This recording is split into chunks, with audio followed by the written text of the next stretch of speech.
சென்னைக்குள்ள தாம்பரத்தில் கொடி பார்த்துருக்குறேன், பட்டினப்பாக்கத்தில் பார்த்துருக்குறேன், 2 கொடி தான் பார்த்துருக்குறேன். நீங்கள் இதை கேட்கக்கூடிய பொதுவான மக்கள் எத்தனை கொடியை பார்த்துட்டீங்க? நான் சொல்கிறது உண்மைன்னு உங்களுக்கு தெரியும். கொடியேற்றத்துக்கு 15,000 ரூபா ஆகும். கொடி ஏற்றினா அதில் லாபம் விஜய்க்கும் புஷி ஆனந்துக்கும் தான். அப்போ 15,000 ரூபா செலவழித்து விஜய்க்கும் புஷி ஆனந்துக்கும் ஒரு கொடியை ஏற்றிக்கிட்டு போகிறதுக்கு அவன் இருக்கான். அவனும் சுயநலமாக தான் இருக்கான். எப்படி விஜய் சுயநலமாக இருக்காப்புலையோ மார்க்கெட்டிங்க்கு கோடிக்கணக்கில் கொட்டி குவிச்சு சில கோடிகளை மார்க்கெட்டிங் பண்ணால் பல கோடி எடுக்கலான்னு.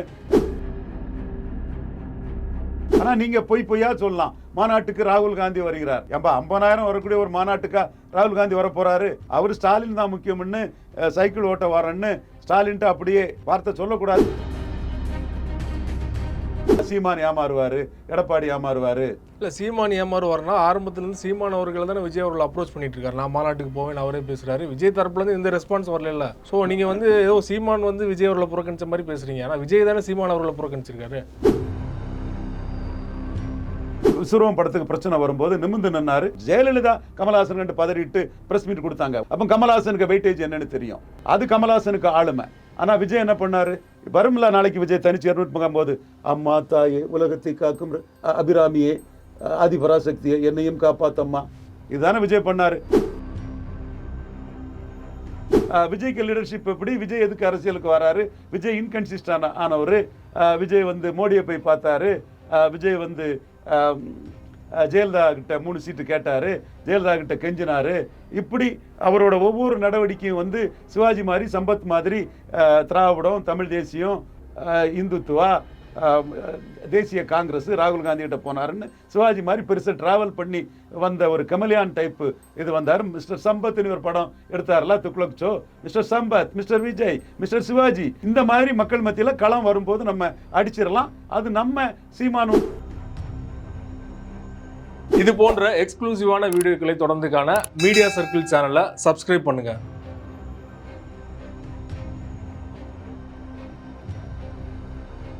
மீடியா சர்க்கிள் நேயர்களுக்கு வணக்கம். இன்றைக்கு நம்மோடு நேர்காணலுக்காக அரசியல் விமர்சகர் ரவீந்திரன் துரைசாமி அவர்கள் நம்மோடு இருக்கிறார். அவரோடு பேசலாம். சார் வணக்கம். வணக்கம் சிவா.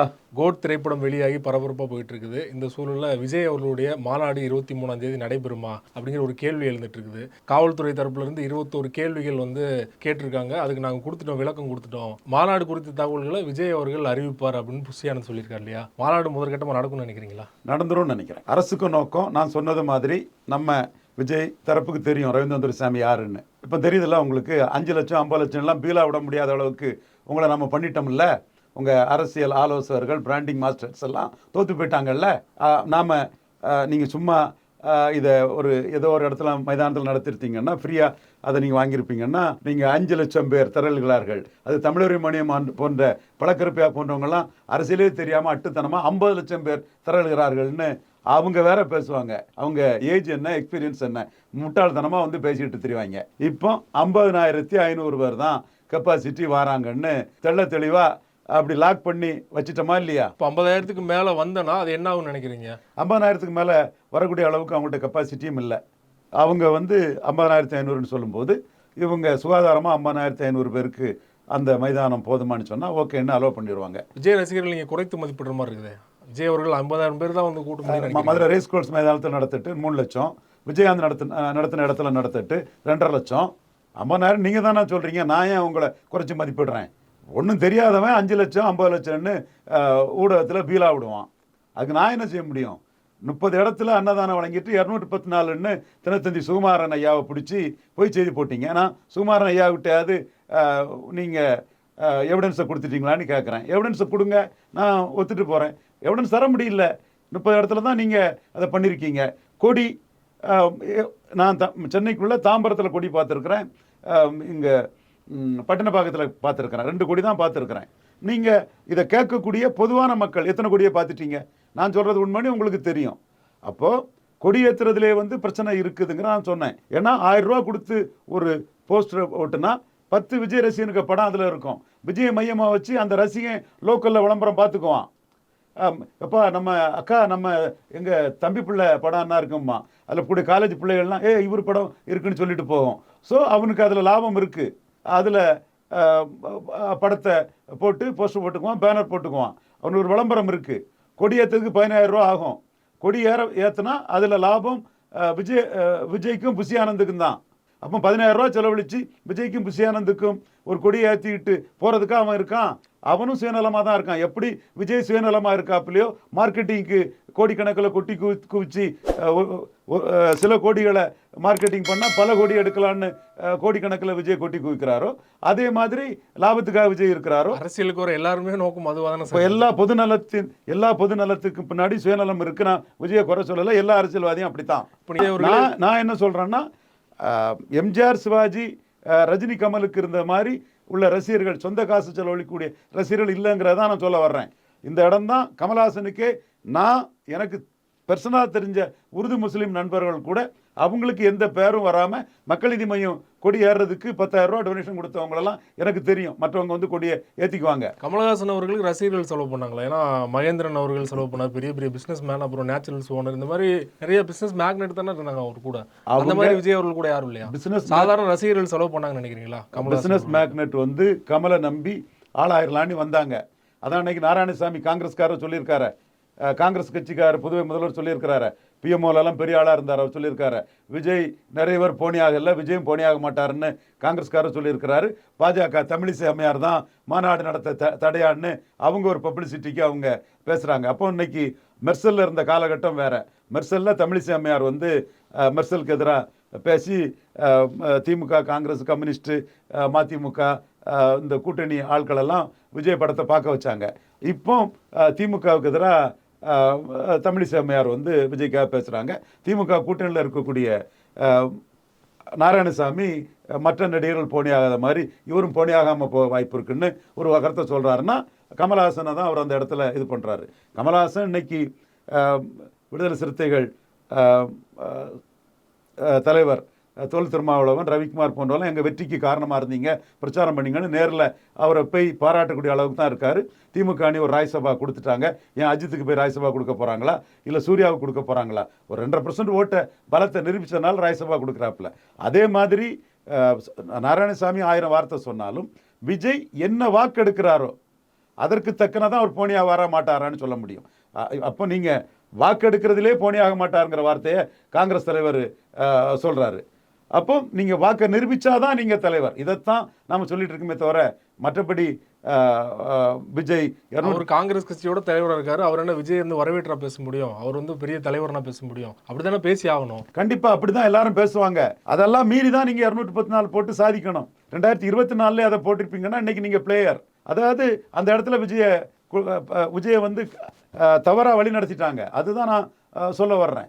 இப்பவும் அவர் 214 கேண்டிடேட்டை போட்டால் அவர் ஒரு பிளேயர், அது போட்டு நல்ல ஓட்டு எடுத்தால் அவர் 29 பிளேயர் தான். 26 அவர் பிளேயர் இல்லை.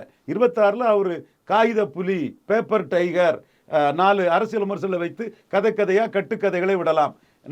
நான் கரெக்டாக நிற்கிறேன்னு புரிஞ்சுட்டிங்களா? 50,000 தான் சொன்னேன், 5 லட்சம் 50 லட்சம்னு சொன்னவங்களாம் எங்கே போனாங்க? என் சகோதரர்கள் தான் எல்லாரும். இப்பவும் அவர் வந்து பலன் நிரூபிக்க முன்னாடி அவர் யாருமே மதிக்க மாட்டாங்க. அதுதான் நடக்க போகுது. ஆனால் நீங்கள் பொய்யா சொல்லலாம், மாநாட்டுக்கு ராகுல் காந்தி வருகிறார். ஏன்பா 50,000 வரக்கூடிய ஒரு மாநாட்டுக்கா ராகுல் காந்தி வர போகிறாரு? அவர் ஸ்டாலின் தான் முக்கியம்னு சைக்கிள் ஓட்ட வரேன்னு ஸ்டாலின்ட்டு அப்படியே வார்த்தை சொல்லக்கூடாது, சரண்டர் ஆகிட்டார், அவ்வளோதான். அதில் எந்த மாற்றமும் இல்லை. அதே வேளையில் நான் ஸ்டாலினுக்கு ஆதரவாட்டு இது பேசலை. ஸ்டாலினுக்கும் ராகுல் தேவை, மியூச்சுவலாக தேவைப்படுறாங்க. அதனால தான் ராகுல் அந்த முடிவு எடுத்ததும் காங்கிரஸ்காரரான ஒருத்தர் போனியாக மாட்டார் விஜய்ன்னு டக்குன்னு நாராயணசாமி சொல்கிறாருன்னா ராகுலுக்கு என்ன ஓட்டத்தை புரிஞ்சுக்கிட்டு சொல்கிறாரு. அப்போ இதுவரை பிராண்டிங் ஆட்களை வச்சு ராகுல் வாராருன்னு சொன்னவெல்லாம் பொய் தானே. அதே மாதிரி சீமானை மையப்படுத்தி எவ்வளோ பொய் கதைகள்லாம் விட்டீங்க. சீமானுக்கு நம்ம 2வது வரலாம். குறிப்பாக அந்த கொடி பற்றி பேசுனீங்க இல்லையா?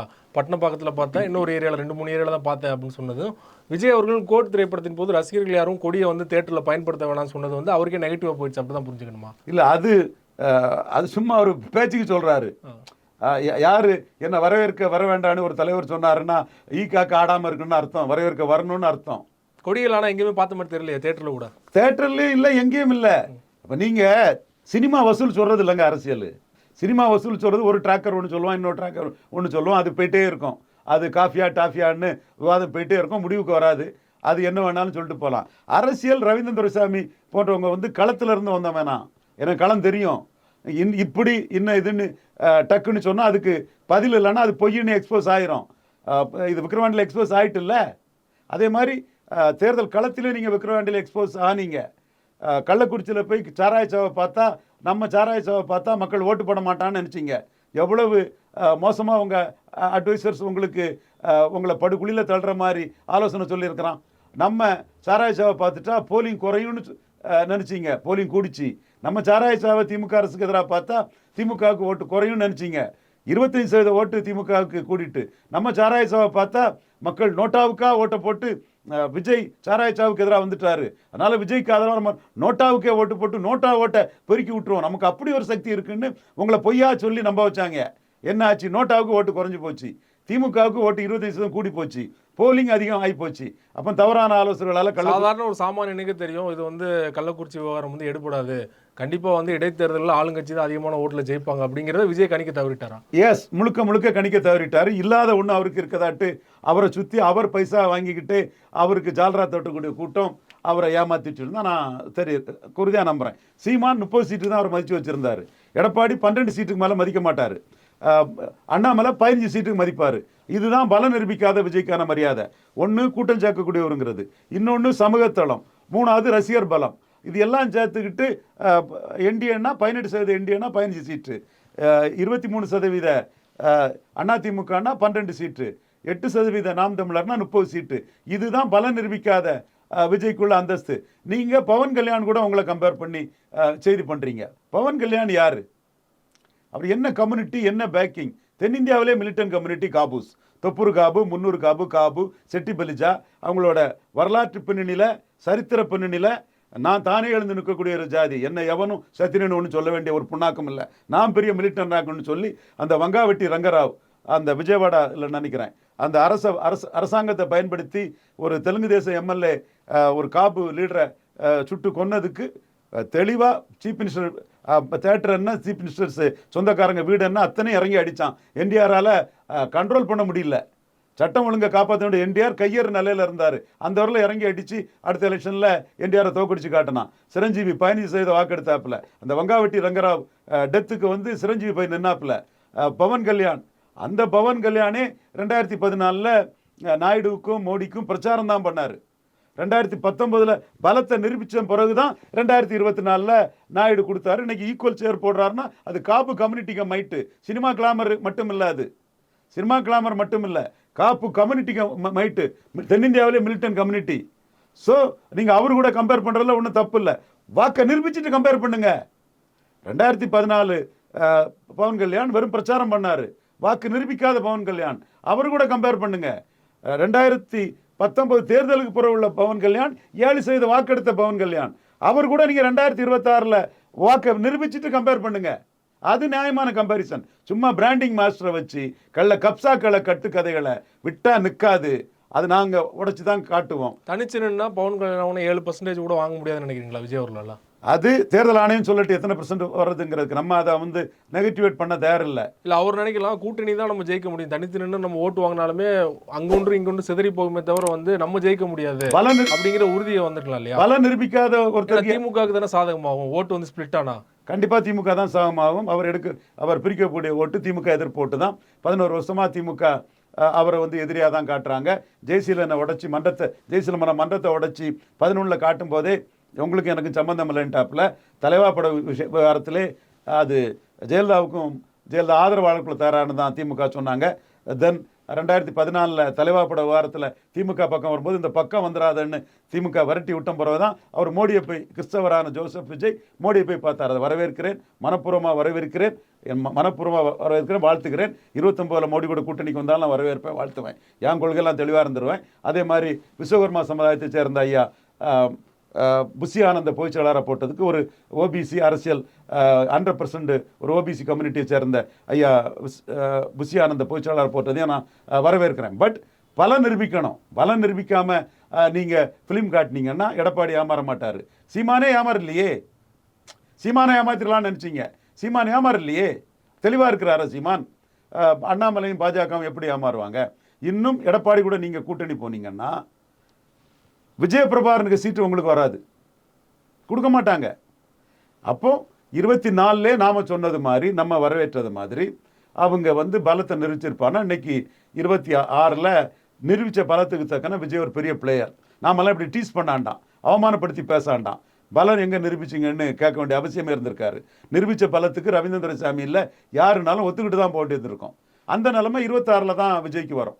அது இல்லாமல் நீங்கள் டகால்ட்டி பண்ணி சீமான் ஏமாறுவார், எடப்பாடி ஏமாறுவார். இல்லை, சீமான் ஏமாறுவார்னா ஆரம்பத்துலேருந்து சீமான் அவர்கள் தானே விஜய் அவர்கள் அப்ரோச் பண்ணிட்டு இருக்காரு. நான் மாநாட்டுக்கு போவேன் அவரே பேசுகிறாரு. விஜய் தரப்புலேருந்து எந்த ரெஸ்பான்ஸ் வரல. ஸோ நீங்கள் வந்து ஏதோ சீமான் வந்து விஜய் அவர்களை புறக்கணிச்ச மாதிரி பேசுகிறீங்க. ஆனால் விஜய் தானே சீமான் அவர்களை புறக்கணிச்சிருக்காரு.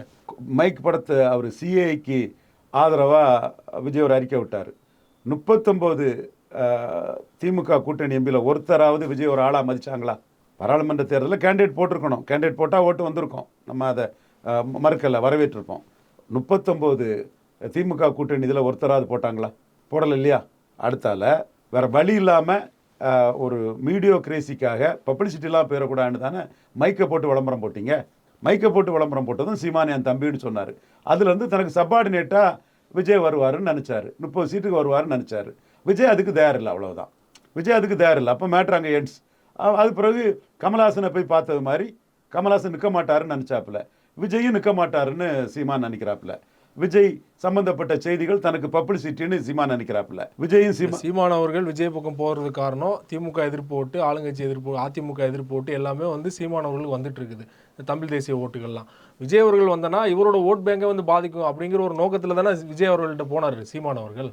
ஸோ அவர் வந்து பர்சனலாக அவரோட கட்சி அவரோட வாக்கு எண்ணிக்கை பாதிக்கும் அப்படிங்கிறதுனால விஜய் நாடி போனார். இப்போ விஜய் வந்து சீமானோட சேர்ந்தனா சீமானுக்கு தான் லாபம், விஜய்க்கு என்ன லாபம் அப்படிங்கிற ஒரு கேள்வி வரும் இல்லையா? இப்போ விஜய் தனக்கு சபார்டினேட்டாக மைக் படத்தை போட்டனால 30 சீட்டுக்கு வருவாருன்னு சீமான் நினச்சது உண்மை. இப்போ சீமான் என்ன கணக்கு போடுறாருன்னா, கமலஹாசன் சீமான் கம்பேரிசன் வரும்போது சீமான் எமர்ஜ் ஆகிட்டார் அந்த கம்பேரிசன். அதே மாதிரி விஜய் சீமான் கம்பேரிசன் தனக்கு லாபம் வரும்னு நினைக்கிறார். எப்படி லாபம் வரும்னா, சீமான் ஒரு துணை நடிகர் தான். 234 கேண்டிடேட் போடுறதுக்கே திணறினார், கஷ்டப்பட்டு தான் போட்டார். பொது தொகுதிகளில் ஆதி தமிழர், பறையர், தேவேந்திரகுல வேளாளர், அரசியல் அதிகாரத்தை இழந்த சமூகங்கள்னா ஒரு ஃபார்முலா போட்டார். அன்னைக்கே 234 போட்டு ஒரு ஹோப் கொடுக்கலன்னா சீமான் அன்னைக்கு எமர்ஜ் ஆகிருக்க முடியாது. அப்படிப்பட்ட சீமானுக்கு எமர்ஜென்ஸுங்கிறது வேலுப்பிள்ளை பிரபாகரன் மக்களில் ஒருவன், எளிய மக்களில் ஒருத்தனா வந்தவங்கிறது தான் சீமானுக்கு எமர்ஜென்ஸு. அப்போ கமல்ஹாசன் வரும்போது சீமான் அடிபட்டு போயிடுவார், மாற்றுன்னு கமல்ஹாசன் வந்துடுவார்னு எல்லாரும் சொன்னாங்க. சீமான் அவர் போய் கமல்ஹாசனை பார்த்தாரு. கணக்கு என்னன்னா, கமல்ஹாசனோட அரசியல் நோக்கமும் தன்னுடைய அரசியல் நோக்கமும் எளிய மக்களுக்கு தெரியும், நேர்மையான பாமர மக்களுக்கு தெரியும். அதில் நாம எழும்புவோம், கமல்ஹாசன் நிற்க மாட்டாருன்னு சீமானுக்கு தெரியும். அது மாதிரி கமல்ஹாசன் நிற்கல, இன்னைக்கு ராஜ்சபா வாங்கிட்டு போறாரு. கமல்ஹாசன் அவர்களோட விஜய் அவர்களை ஒப்பிட முடியுமா? அந்த அளவுக்கு ரசிகர் பலம் வந்து கமல்ஹாசனுக்கு இல்லை, ஆனால் விஜய் அவர்களுக்கு இருக்கு இல்லையா? நம்ம பார்க்குறோம் இல்லையா? அதை விட தனக்கு வந்து விஜய் ஒப்பீடு கூடுதலாக கொடுக்கும்னு நினைக்கிறார். ஏன்னா கமல்ஹாசன் ஒரு நாட்டுக்காக தியாகம் செய்த ஒரு தியாக குடும்பத்தில் பிறந்து வளர்ந்தவர். பெரிய சந்தர்ப்ப நிலைப்பாடெல்லாம் அவர் ஒன்றும் காட்டலை. தன்னுடைய விசுவம் படத்துக்கு பிரச்சனை வரும்போது நிமிர்ந்து நின்னார். ஜெயலலிதா இறங்கி வந்து ராஜ்நாத் சிங் கமல்ஹாசனுக்கு ஆதரவாக, அகில இந்திய தேசிய பாஜக தலைவர் ஆதரவு வந்துடும். ஜெயலலிதா கமல்ஹாசன் கண்டு பதறிட்டு ப்ரெஸ் மீட் கொடுத்தாங்க. ஒரு நடிகருக்காக ஜெயலலிதா இறங்கி வந்து ப்ரெஸ் மீட் கொடுத்தாங்க. அப்போ கமல்ஹாசனுக்கு வெயிட்டேஜ் என்னன்னு தெரியும். அது கமல்ஹாசனுக்கு ஆளுமை. ஆனால் விஜய் என்ன பண்ணார்? வரும்ல நாளைக்கு விஜய் தனிச்சு 239 அம்மா தாயே உலகத்தை காக்கும் தாயே நீ அபிராமியே ஆதிபராசக்தியை என்னையும் காப்பாத்தம்மா, இதுதானே விஜய் பண்ணார். கமல்ஹாசன் அப்போ எவ்வளோ குடும்ப பின்னணி என்ன, சுதந்திரத்தை போராடின அவன் தியாக வரலாறு என்ன, அவன் எந்த பலனும் நாட்டுக்கு தியாகம் பண்ணி அடையாத ஒரு குடும்பத்தை சேர்ந்தவர் கமல்ஹாசன். அவர் எங்க அம்மா தாயே என்ன காப்பாத்துன்னு சரண்டரான விஜய் எங்க? அப்போ இதுதான் நாளைக்கு வரும். விஜய் சீமான் கம்பாரிசனில் சீமானை தான் சிரிச்சுட்டே இருக்கிறாரு. தம்பி நக்கீரன் பிரகாஷ் எல்லாம் விஜயால் சீமானுக்கு பாதிப்புன்னு சொல்லும்போது சீமான் என்ன நினைக்கிறாரு? வரட்டு லீடர்ஷிப்பில் நமக்கு தூக்கி விடும். விஜய்க்கு லீடர்ஷிப் எப்படி? விஜய் எதுக்கு அரசியலுக்கு வராரு? விஜய் இன்கன்சிஸ்டன் ஆனவர். விஜய் வந்து மோடியை போய் பார்த்தாரு. விஜய் வந்து ஜெயலலிதா கிட்ட 3 சீட்டு கேட்டார், ஜெயலலிதா கிட்ட கெஞ்சினார்.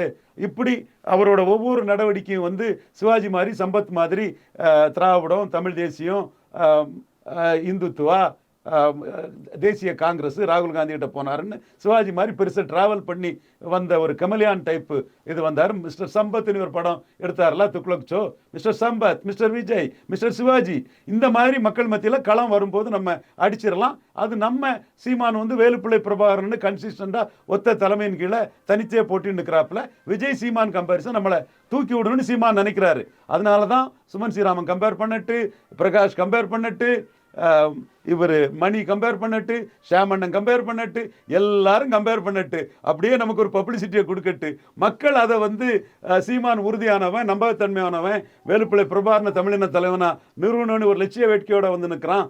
இதெல்லாம் நாட்டுக்கு செய்யணும்னு நிற்கிறான். விஜய் தன்னோட சினிமா பாப்புலாரிட்டிக்கு ராகுல் காந்திகிட்ட ராஜ்யசபா கிடைக்காதா, இது ஜெயலலிதாட்ட சீட்டு கிடைக்காதா, இந்த மாதிரி போனவருங்கிறது மக்கள் மத்தியில் அந்த கம்பேரிசன் இந்த டைம் வரும்போது வரும். சீமான் அந்த கம்பேரிசன் பெரிய அளவில் தன்னை தூக்கி நிறுத்தும்னு நினைக்கிறாப்புல. லீடர்ஷிப்பில் விஜய் யாரு, சீமான் யாரு, மக்கள் அதை உணர்ந்துட்டு நினைக்கிறாப்ப. அதனால தான் மற்றவங்கள்லாம் பேசும்போதெல்லாம் அப்படியே சிரிப்பாப்புல சீமான். சரி, சுமன் ஸ்ரீராமன் ஐயா பேசுகிறாரா, பேசட்டு, தம்பி நக்கீரன் பிரகாஷ் பேசட்டா, பேசட்டு, மக்கள் நம்ம லீடர்ஷிப்புக்கு நம்ம கூட நிற்பாங்க, அது நமக்கு பெரிய ப்ளஸ் ஆகும்னு சீமான் நினைக்கிறார்.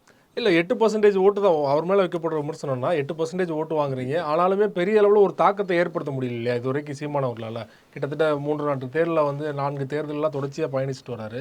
கூட்டணி இல்லாமல் அடுத்த லெவல் போனாலும் இந்த தேர்தலில் ஒரு 11% வாங்குவார், இல்லை 12% வாங்குவார்.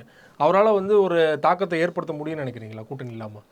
சீமான் மாற்று சக்தின்னு வந்ததா எல்லாரும் சொல்கிறாங்கல்ல, இல்லை. ஓகே, சீமான் 2016ஆம் ஆண்டு வந்தார், ஜெயலலிதா உயிரோடு இருக்கும்போது வந்தார். போல்டாக சொன்னார், டாக்டர் ஐயா சொல்லாதது கூட சொன்னார். டாக்டர் ஐயா வந்து எங்கள் அண்ணன் ரஜினிகாந்தை டீஸ் பண்ணி ரஜினி ஒன்றும் இல்லைன்னு ஊதி பறக்க விட்ட பலூனில் ஊசியை வச்சு குத்திட்டோன்னெல்லாம் சொன்னார் இல்லையா? அந்த கட்டத்தில் வீரப்பனுக்காக பாபா படப்பட்டியெல்லாம் தூக்கி அந்த விஷயம் நடந்தது தெரியும் உங்களுக்கு. ஆனால் அதே வீரப்பனை அரக்கம்னு ஜெயலலிதா சொல்லும்போது டாக்டர் ஐயா ஒன்றும் சொல்லலை. ஜெயலலிதா உயிரோடு இருக்கும்போதே சீமான் போல்டாக, அரசியல் போல்ட்னஸ் தான் முக்கியம், போல்டாக சொன்னார். வீரப்பன் கொள்ளக்காரனா கருணாநிதிக்கும் ஜெயலலிதாவுக்கும் என்ன பேருன்னு கேட்டார் சீமான். டாக்டர் ஐயா கேட்கல, சீமான் கேட்டார். ஏன்னா டாக்டர் ஐயா அலைன்ஸை எதிர்நோக்கி நின்னார், சீமான் அதை கேட்டார். இப்போ கூட சென்னையில் தான், நான் செந்துறையில் நீ தவறாக சொல்கிறேன், சென்னையில் பொன்பரப்பி பெரியவர் தமிழரசன் நூல் வெளியீட்டு விழாவில் வீரப்பன் கொள்ளக்காரனா கருணாநிதி ஜெயலலிதாவுக்கும் என்ன பேருன்னு கேட்டார்னா எனக்கு திமுக கூட்டணி வேண்டான்னு சீமான் சொல்கிறான்னு அர்த்தம். அப்போ ஜெயலலிதா உயிரோடு இருக்கும்போதே கேட்டார், கலைஞரும் உயிரோடு இருந்தார். அதான சீமானுக்கு லீடர்ஷிப்பு. ஜெயலலிதா கிட்ட 6% வாக்கு அடி வாங்கின பிறகு ஜெயலலிதா சாகிறது வரை விஜய் பேசலையே. தானே கம்பேரிசன் இப்படி தானே வரும். ஜெயலலிதா உயிரோடு இருக்கும்போதே வீரப்பன் கொள்ளக்காரம்னா டாக்டர் ஐயாவே ஜெயலலிதாவுக்கு பதில் சொல்லாத போது, ரஜினிகாந்த விரட்டி அடித்த டாக்டர் ஐயா ஜெயலலிதாவுக்கு பதில் சொல்லாமல் பம்முன போது சீமான் கேட்டார் வீரப்பன் கொள்ளக்காரன்னா கருணாநிதிக்கும் ஜெயலலிதாவுக்கு என்ன பேருன்னு. அப்போ ஜெயலலிதா சீமா இருந்தாங்க, கருணாநிதி எதிர்கட்சியில் இருந்தாங்க. 6% ஓட்டு மோடியை பார்த்து ஜெயலலிதா உயர்ந்த பிறகு ஜெயலலிதா சாகிறது வரை அரசியலே பேசாத விஜய் எங்க, சீமான் எங்க? இந்த கம்பேரிசன் தானே சீமானை தூக்கி நிறுத்தம். அதானே வரும். நான் எல்லாமே உடனே பேசாண்டான்னு நினச்சேன், நீங்கள் நண்பராச்சு, உங்களுக்கு எல்லாமே பேசிகிட்டு இருக்கிறேன். 1.1ங்கிறது சீமான் மீது பற்றுதல் கொண்ட வாக்கு, மாற்று வாக்கல் அல்ல. அன்னைக்கு ஒரு 50-60 தொகுதியில் 3வது இடத்துல வந்து அன்புமணி ராமதாஸ் தான் 3வது சக்தியாக வந்தார். இந்து நாடார்கள் ஆதரவில் பிஜேபி தான் 3வது சக்தியாக ஒரு 10 தொகுதிக்குள்ளே சக்க வந்தது. மக்கள் நல கூட்டணி அது தேராத கூட்டணி, அது ஒரு 3வது சக்தியாட்டே வேண்டாம், அது ஒட்டு போட்ட சட்டை, அது ஒரு வேஸ்ட். இது கொஞ்சம் ஓட்டு சகோதரத்தோல் திருமாவளவன் வச்சு அங்கே விழுந்தது. விஜயகாந்த் ஒரு 2.5% ஓட்டு எடுத்தார். விஜயகாந்த் தனிச்சுன்னு இருந்தால் கூட 3வது சக்தியாட்டு நல்ல ஓட்டு எடுத்திருப்பார். இவங்களோட சேர்ந்து 2.5% போயிட்டார். இதுவும் தனிச்சுன்னா விஜயகாந்த் எடுத்திருப்பார். சீமானு இதுவும் தெரியுது. இப்போ இன்னொன்று சொல்கிறேன், அடுத்த கட்டம். அப்போ 3வது அணின்னு சீமான் ஓட்டு எடுக்கல, அவர் மேலே பாசிட்டிவாக அவர் மேலே அன்பு கொண்ட வாக்காளர்கள். அடுத்து 2019 வருது, கமல்ஹாசன் வந்ததும் சீமான் 0.5% போயிடுவாங்கன்னாப்புல. ஆனால் அன்னைக்கு 3வது அணியாக ஓட்டு எடுத்தது கமல்ஹாசன் 8 தொகுதியில் எடுத்தார். வட சென்னை, தென் சென்னை, மத்திய சென்னை, ஸ்ரீபெரும்புதூர், மதுரை, கோயம்புத்தூர், இந்த மாதிரி நகர்ப்புறத்தில் ஒரு 7-8 தொகுதியில் கமல்ஹாசன் ஓட்டு எடுத்தார். தினகரன் 3வது சக்தியாக ஒரு 7-8 தொகுதியில் ஓட்டு எடுத்தார். தஞ்சாவூர், திருச்சி, மதுரை, ராமநாதபுரம், இந்த மாதிரி ஒரு சிவகங்கை, இந்த முக்குலத்தூர் அடர்த்தியாக உள்ள ஒரு 7-8 தொகுதியில் அவர் எடுத்தார். பிராமணர்களும் பிற மொழியாளர்களும், தேவங்க செட்டியார், 24 மலை தெலுங்கு செட்டியார், சௌராஷ்டிரா, உருது முஸ்லீம்கள், நாயர், வட இந்தியர்கள், பிராமணர்கள், இந்த மக்கள் இது கமல்ஹாசனை விரும்பக்கூடிய மக்கள். நான் இதெல்லாம் தப்புன்னு சொல்ல வரல. கமல் ஏத்துஜா நடித்தவர், மரோ சுரித்ரா நடித்தவர், சாகர சங்கம் நடித்தது, சலங்கைவல் நடித்தவர், இந்த மக்கள் ஈட்டா நடித்தவர், எத்தனை ராசலீலா நடித்தவர், எத்தனையோ பொனி படங்களில் நடித்தவருக்கு மலையாளி ரசிகர்களும் எல்லா ரசிகர்களும் அவர் மேலே அபிமானம் கொண்ட, அதுவும் அப்பர் லேயர் தான். அவங்க வந்து மூன்றாவது சக்தின்னு தென் சென்னையில், ஸ்ரீபெரும்புதூரில், கோயம்புத்தூர்லலாம் கமல்ஹாசனுக்கு போட்டாங்க. மூன்றாவது சக்தின்னு தஞ்சாவூரில், திருச்சியில், ராமநாதபுரத்தில், சிவகங்கையில், விருதுநகரில், மதுரையில் தினகரன் போட்டாங்க. எங்கேயாவது மூணாவது சக்தின்னு சீமானுக்கு ஓட்டு விழுந்தா? ஆனால் கமல்ஹாசனை தாண்டி போயிட்டார் அவர். சீமானுக்கு விழுந்த ஓட்டு, இவர் நம்மள ஒருத்தவர், நமக்கானவர், நம்ம இன்ப துன்பங்களை தெரிஞ்சவர், நம்ம துக்கம் துயரங்களுக்கு நம்ம கூட நிற்கக்கூடியவர், நம்ம வீட்டு பிள்ளை, நம்ம பிள்ளை, இவர் நம்மள ஒருத்தர், ஒரு எளிய மகனாட்டு வந்து நம்ம கூட நிற்கிறாருன்னு அந்த எளிய பிரிவு மக்கள் தான் சீமானுக்கு ஓட்டு போட்டாங்க. பறையர்கள், தேவேந்திர குல வேளாளர்கள், வண்ணார் நாவிதர் குயவர்கள் போன்றவங்கெல்லாம் ஓட்டு போட்டாங்க. போயர் ஓட்டர் கூட ஓட்டு போட்டாங்க. அப்போ மாற்று சக்திங்கிற எண்ணத்தை விட நமக்கான சக்தி சீமானு தான் வேலுப்பிள்ளை பிரபாகரன் இமேஜில் இந்த எளிய பின்புலத்தில் இருக்கக்கூடிய மக்கள் பரவலாக தமிழ்நாடு ஃபுல்லாக போட்டாங்க. அவருக்கு நாடார் ஜாதி கூட போடலை. இன்னும் சொல்ல போனால் அவங்ககிட்ட ஓட்டு ரொம்ப குறைவு. இதுதான் சீமானுக்கு வளர்ச்சி. இது அடுத்த கட்ட வளர்ச்சி தான். சீமான் இன்னைக்கு வந்து விஜயை சேர்க்கக்கூடாதுன்னு சொல்லக்கூடியவங்க கருத்தை விஜய் அந்த இடத்துல தான் கேட்குறாரு. விஜயை நீங்கள் சேர்க்க வேண்டான்னு சீமானுக்கு வெல்விஷர்ஸ் ஒரு தரப்பு சொல்கிறாங்க. அந்த வெல்விஷர் தரப்பை சீமான் கேட்குற காரணம் 2021 ரிசல்ட்டு தான். வெல்விஷர்ஸ் தரப்புனா நீங்களுமா? வெல்விஷர்ஸ் தரப்பு 2020 உங்களால தான் அது இதே உடஞ்சிருச்சு அப்படிங்கிற ஒரு பேச்சு எழுது இல்லையா? சீமான் வெரி ஷ்ரூட் லீடர். அவருக்கு எது நல்லது கெட்டது, எது அவருக்கு லாப நஷ்டம்னு ரொம்ப தெளிவாக தெரியும். வெரி குட் லிசனர், எல்லாரும் சொல்கிறதையும் கேட்டுக்குவார். Leader decides, leaders takes decision, அவ்வளவுதான். இப்போ எங்கன்னா ரஜினிகாந்த் ஆதரித்து பேசணுன்னு கூட துரைமுருகன் ஒரு விதத்தில் ஏன் விருப்பத்தை நான் தெரிவித்தா கூட அவர் துரைமுருகன் தமிழன்னு துரைமுருகனுக்காக தான் பேசுவார். ஸோ அவரோட முடிவு அவரோடது. அதை நம்ம தெளிவாக அதை சொல்கிறோம். இந்த சம்பவம் எந்த அடிப்படையில் சீமானுக்கு கண்ணை திறக்குதுன்னா, சீமான் 2021ஆம் ஆண்டு 214 தனிச்சு போட்டிட்டார். அப்போ தனிச்சு போட்டிடுறதுக்கு ஒரு பேக்கிங் இருக்குது. 6.8% வாக்கெடுத்தார். அதனால தான் அதிமுக எடப்பாடி பழனிசாமிக்கு ஜெயலலிதா விழுந்த ஓட்டில் ஒரு 6% ஓட்டு வெளியேறினால தான் அவருக்கு அன்னைக்கு இபிஎஸ் ப்ளஸ் ஓபிஎஸ் ரெண்டு பேருக்குமே வந்து பாஜக ப்ளஸ் பாமகவுக்கு வெற்றி கோட்டை தொட முடியல. அவர் இந்த ஓட்டை எடுக்கும் போது தேமுதிகவுக்கு 60 சீட்டு கொடுத்த தினகரன் 5.5லேருந்து 2.5 போயிட்டாரு. சரத்குமாருக்கு 40 சீட்டு, ஒத்த சீட்டு சரத்குமாருக்கு. இப்போ அவரும் நாடார் தான்பா, ஒத்த சீட்டுன்னு அவரை சொல்கிறான்பா, உண்மையை நான் சொல்கிறேன்பா. சரத்குமாருக்கு வந்து 40 சீட்டு கமல்ஹாசன் கொடுத்து அவர் நிற்க முடியாமல் பரிதாபமாகி கமல்ஹாசன் 2.5 போயிட்டார். 234 நின்ன சீமான் 6.8க்கு போனார். இதைத்தான் சீமானுக்கு வெல்விஷர்ஸ் ஆதாரத்தோட சொன்னாங்க. அதாவது நம்ம வந்து சகாதேவ மாதிரி எங்கேயோ நம்ம கருத்தை வந்து நியாயத்தை யாருனாலும் சொல்லுவோம். விஜய் இப்போ என்கிட்ட வந்து ஆலோசனை கேட்டாலும் விஜய்க்கு அதுக்கு நல்லதோ அதை தான் சொல்லுவேன். விஜய்க்கு ஆலோசனை அவரை படுகுழியில் தள்ளி அவமானப்படுத்திக்கிட்டு கேவலப்படுத்திட்டு இருக்கிறார். அப்போ சீமானுக்கு எது ஆலோசனை தர ரெடியாக தான் இருக்கீங்களா விஜய் அவர்களுக்கு? என்கிட்ட யாரும் கேட்டால் சொல்லுவேன். நம்மளா போய் கொடுக்குற ஆலோசனைக்கு அது மரியாதை இருக்காது. கேட்டால் கொடுக்குற ஆலோசனைக்கு தான் மரியாதை இருக்கும். சத்ரியன் குருமூர்த்தி கூட இந்த வார்த்தையை சொல்லுவார். எனிவே சீமான் வந்து 6.8 எடுத்தாருன்னா கமலஹாசன் சொதப்பலான அணியை கட்டினார். பெரிய ஸ்டார் கமலஹாசன். இவர் தான் மாற்றுன்னு 7-8 தொகுதியில் 10% தாண்டினவர். தினகரன் இவர் தான் மாற்றுன்னு அவர் சமூக தளத்தில் 10% தாண்டினவர். முக்குலத்தோர் தளத்தில். சீமான் எங்கேயுமே வந்து மாற்றுன்னு வாக்கெடுக்கல. நம்மள ஒருத்தன் நமக்கானவன்னு ஏழை எளிய மக்கள் சீமானுக்கு போட்டாங்க. இதே சந்தர்ப்பவாதி சினிமா பாப்புலாரிட்டியை வச்சு தன்னை என்கேஜ் பண்ணக்கூடிய விஜயால என்னங்க பண்ண முடியும்? இது சுமன் ஸ்ரீராமன் சொல்லிட்டாப்புல, நக்கீரன் பிரகாஷ் சொல்லிட்டாப்புல நடந்துருமாங்க? ஏழை எளிய மக்களுக்கு நமக்காக நிற்கிறவன் யாரு, நமக்காக தெளிவாக நிற்கிறவன் யாரு சீமாங்கிறது தெரியாதா? இது சும்மா அரசியல் தெரியாம சீமான் மேல உள்ள காழ்ப்புணர்ச்சியில நெகட்டிவா சொல்லக்கூடியவங்க. அப்படிதான் சொல்லி சீமான் வளர்ந்துட்டு இருக்கிறாரு. மீண்டும் சொல்றேன், அதே போல விஜய் மேல உள்ள காழ்ப்புணர்ச்சியில நீங்க பேசுறீங்க அப்படிங்கிற மாதிரி விமர்சனம் வருது இல்லையா? விஜய் மேல எனக்கு காழ்ப்புணர்ச்சி இல்லை. ஓகே, கண்டிப்பா இல்லை.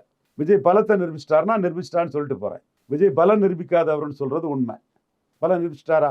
விஜய் மோடியை பார்த்த பிறகும் ஜெயலலிதா 6% உயர்ந்தாருங்கிறது உண்மைதானே? 2 அடுத்தால விஜய் கள்ளக்குறிச்சி பையும் விக்கிரவாண்டியில் திமுகவுக்கு எந்த பாதிப்பு இல்லைங்கிறதும் உண்மை. இதுக்கு சம்மந்தப்படுத்தாதுன்னு நீங்கள் வேணால் பேசிட்டு போங்க, அது வேற. நான் சம்மந்தப்படுத்திட்டு பேசுகிறேன். விஜய் 214 தொகுதியில் அன்னதானம் விஜய் ஆட்கள் பண்ணலைங்கிறது உண்மை. 30 தான் நான் சொல்கிறது உண்மை.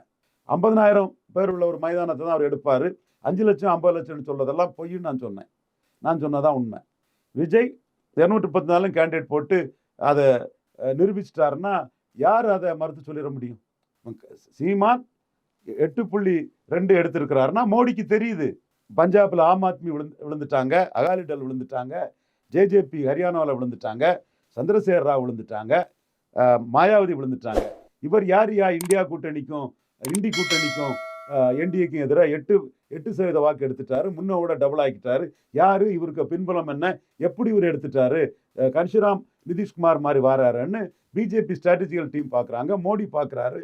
அப்போ இவரை நிதிஷ்குமார் மாதிரி சிஎம் கேண்டிடேட்டாக சொன்னால் கரெக்டாக வருமா? யார் ஓட்டு போட்டிருக்காங்க, இவர் யார், பின்னணி என்ன, பின்புலம் என்ன, அன்சியபிள் காஸ்ட்டுங்கிறாரு, ஏழை எளிய மக்களோட ஒருத்தங்கிறாரு, நிமிர்ந்து நின்று எந்த சொல் இழி சொல்லோ அந்த சொல்லை எழுச்சி சொல்லுன்னு ரெட்டமலை சீனிவாசன் சொன்னதை சொல்கிறாரு. அம்பேத்கர் கோட்டை அதிகம் பேசுகிறாரு. அப்போ யார் இவருக்கு ஓட்டு போடுறாரு? மாற்றினி ஓட்டு போடுறாங்களா? எப்படி வருது? அது கிறிஸ்தவ முஸ்லீம் ஓட்டா என்ன ஓட்டான்னு சொல்லும்போது நிதிஷ்குமார் கன்ஷிரா மாதிரி இவருக்கு ஓட்டு வருது. இந்த ஓட்டு இவரை நம்பி நிற்கும். இவரை சிஎம் கேண்டிடேட்டாக கூட சொல்லலாங்கும் போது பிஜேபி ஸ்ட்ராட்டஜிக்கல் டீம் தங்களோட பல ப்ராபபிலிட்டிஸ் அண்ட் பாசிபிலிட்டிஸில் சீமானையும் ஒன்றா எடுக்கிறாங்க. இதெல்லாம் தரவுகளின் அடிப்படையில் வரக்கூடியது. விஜய் பற்றி நான் தரவுகளுக்கு மாறா எதுவுமே சொல்லலை. ஆதாரம் இல்லாமல் விஜய் பற்றி எதுவுமே சொல்லலை. லாஜிக் இல்லாமல் சகோதரர் விஜய் பற்றி எதுவுமே நான் சொல்லலை.